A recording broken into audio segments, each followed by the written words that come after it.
kí yín kú dédé àsìkò yìí níbi gbogbo tẹ́ ti ń láǹfààní láti máa gbọ́ mi. Àdúrà mọ́ mi Balógun ló kọ́ mi, Ọlọ́run àdàbà àti gbogbo yín mọ̀ sí àdàbà ìdè.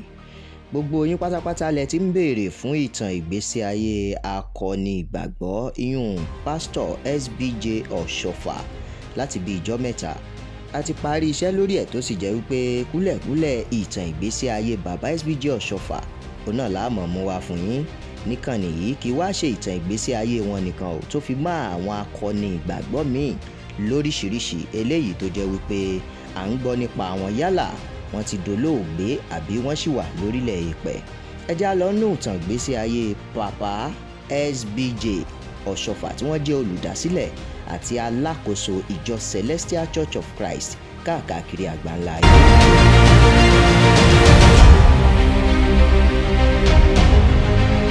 Ọmọ mọ́kàndínlógójì ni bàbá akọni ìgbàgbọ́ yìí ìyún SBJ Oshoffa bí, ṣùgbọ́n tí kankan ò dúró nínú wọn, àti wípé gbogbo àwọn ọmọ tí bàbá tó bí bàbá SBJ Oshoffa bí yìí pátápátá tí wọ́n sì padà yìí obìnrin ni gbogbo wọn torí àbíkú ń da bàbá rẹ̀ láàmú.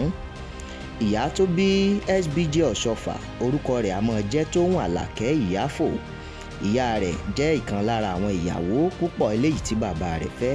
Ẹlẹ́sìn àbáláyé ni bàbá tó bí pa SBJ Oshoffa kó tó di wípé ó di Kristẹni nígbà tó lọ sí ìlú Port Novo lórílẹ̀‐èdè Benin Republic. Bàbá yìí gbàdúrà gidigidi pé kí Ọlọ́run fún òun ní ọmọ kó sì jẹ́ ọmọkùnrin tí yóò dúró tí ó sì dàgbà láti jogún gbogbo nǹkan tó ní, pàápàá jùlọ kórúkọ rẹ̀ ó má bàa parẹ́.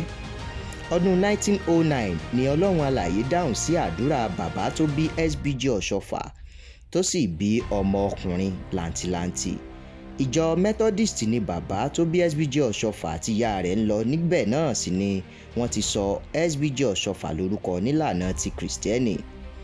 Ọjọ́ ń gorí ọjọ́, oṣù ń gorí oṣù, akọni ìgbàgbọ́ yìí ìyún SBJ Oshoffa ń dàgbà wẹ́rẹ́wẹ́rẹ́. Nígbà tó yá, bàbá rẹ̀ mú lọ sí ilé ìjọsìn láti lọ fà á lé ìránṣẹ́ Ọlọ́run alààyè ìyún Pásítọ̀ Nathaniel Yanshuru tinú ìjọ Methodist tí wọ́n lọ ń gbà náà lórílẹ̀‐èdè Benin Republic ìyún Port Novo láti lọ fà á lé pàìtọ̀ yìí lọ́wọ́ nígbà tó pé ọmọ ọdún 7.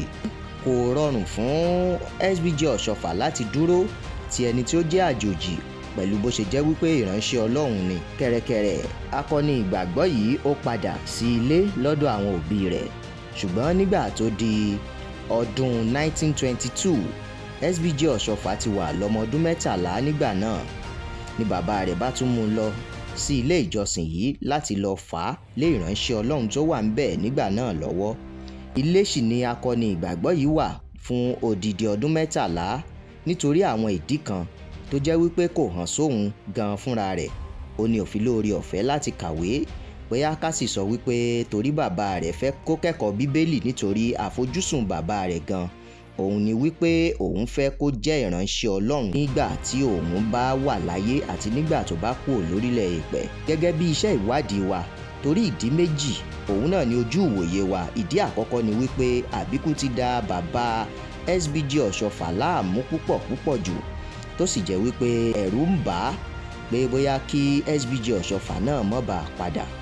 Ẹ̀kejì òun ni wípé ó ti ṣe ìlérí fún Ọlọ́run alààyè wípé tó bá fóun ní ọmọ ọkùnrin òun ò jẹ́ kí ó ṣiṣẹ́ ìránṣẹ́ láti máa jẹ́ òjíṣẹ́ Ọlọ́run àbí ajíhìnrere fún Ọlọ́run alààyè.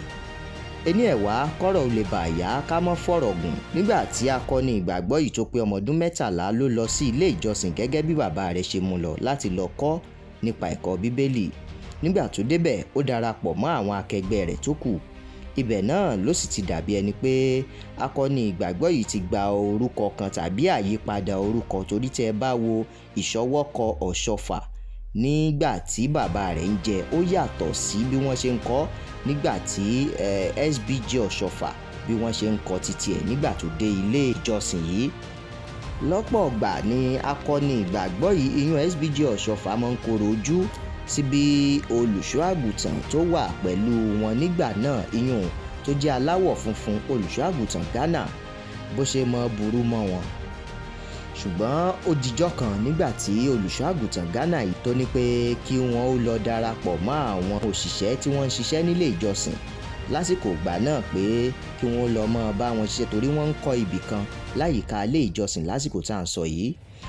Pẹ̀lú àṣẹ olùṣọ́àgùtàn Ghana yìí, akọni ìgbàgbọ́ yìí ìyún SBG Oshoffa ó kọ̀ láti ṣe bí àṣẹ olùṣọ́àgùtàn Ghana àtòun àtàwọn kan tí wọ́n jọ wà ní àyíká ilé ìjọsìn lásìkò ìgbà náà. Lẹ́yìn ìgbà náà òun ni wọ́n lé wọn kúrò ní àyíká ilé ìjọsìn nítorí irú ìwà tí wọ́n hù yìí. Dídé tí SBG Oshoffa tó délé tí bàbá rẹ̀ rí tó kó ọ̀rọ̀ tó rò, òun náà ni bàbá rẹ̀ mú lẹ́yìn lọ bẹ olùṣọ́àgùtàn Ghana. Bíbẹ̀ tí wọ́n bẹ olùṣọ́àgùtàn Ghana tán kì í kúkú ṣe wípé olùṣọ́àgùtàn Ghana kò gbọ́ ẹ̀bẹ̀ wọn, ṣùgbọ́n ó kọ̀ láti jẹ́ kí SBG Oshoffa dúró ní àyíká ilé ìjọsìn.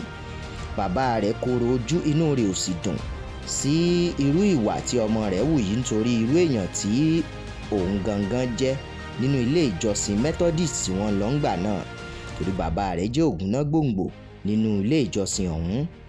Bàbá rẹ̀ ò ṣe méní ṣe méjì ló bá kúkú wò wípé bóyá kí ọmọ òun kó mọ̀ wá kọ́ iṣẹ́ òun tí í ṣe iṣẹ́ kápẹ́ńtà. Lẹ́sẹ̀ kan náà SBG Oshoffa bẹ̀rẹ̀ sí ní kọ́ iṣẹ́ kápẹ́ńtà lọ́dọ̀ bàbá rẹ̀. Láìpẹ́ láì jìnnà SBG Oshoffa ó ti mọṣẹ́ dáadáa tó di wípé wọ́n ti ń pe òun náà lọ́tún, wọ́n ti ń pè lósì láti wá bá wọn ṣe àwọn iṣẹ́ lóríṣiríṣi. Inú bàbá rẹ̀ dùn torí wípé ó rí i pé ọmọ rẹ̀ ti mọ iṣẹ́ náà dáadáa nítorí àgbà ti ń dé. Inú rẹ̀ ń dùn lápá kan, bẹ́ẹ̀ nínú rẹ̀ ò sì dùn lápá kan torí ó fẹ́ kó jẹ́ òjíṣẹ́ Ọlọ́run alààyè àti ajíhìnrere. Ọjọ́ 15 oṣù kẹfà ọdún 1937 ni bàbá tó bí SBG Oshoffa jáde láyé ní orílẹ̀-èdè Port Novo. Ikú bàbá rẹ̀ yìí jẹ́ ohun kan tó mú àyípadà tó lóòrìn bá SBG Oshoffa torí lẹ́yìn ikú bàbá rẹ̀ ló bẹ̀rẹ̀ sí ní lọ sílé ìjọsìn déédéé. Ó ń kópa nínú àwọn ètò ìjọ, ó tún darapọ̀ mọ́ ẹgbẹ́ akọrin pàápàá jùlọ tó sì wà lára àwọn tó ń lu ohun èlò orin níbẹ̀ yùn nínú ìjọ Methodist nígbà náà. Nígbà tó di ọdún 1946 ó kù belenja kó pé ọdún méje tí bàbá SBG Oshoffa jáde láyé. Akọni ìgbàgbọ́ yìí ìyún SBG Oshoffa ó fi iṣẹ́ kápẹ́ńtà sílẹ̀ ló bá lọ ń ṣiṣẹ́ igi títà. Igi títà tó ń tà kì í ṣe igi ìdáná o, àwọn igi eléyìí tí wọ́n fi ń kan lé tí wọ́n sì fi ń kan oríṣiríṣi nǹkan ni. Ó bẹ̀rẹ̀ sí ní ṣe supply igi pàápàá jùlọ timber àtàwọn igi míì fún àwọn kápẹ́ńtà àtàwọn tó ń tà á ní Port Novo nígbà náà. Ó sì ń gbádùn rẹ̀ dáadáa torí ìlọ́po 3 owó tó ń rí tó bá fi ra igi àbí tó fi rìnrìn àjò ló ń rí padà. Lóòótọ́ SBG Oshoffa ò lọ sílé ẹ̀kọ́ kankan, ṣùgbọ́n láwọn àkókò tó fi wà ní àyíká ilé ìjọsìn Methodist tó lọ kẹ́kọ̀ọ́ bíbélì ńgbà náà, ó ti mọ bí wọ́n ṣe ń ka bíbélì dáadáa.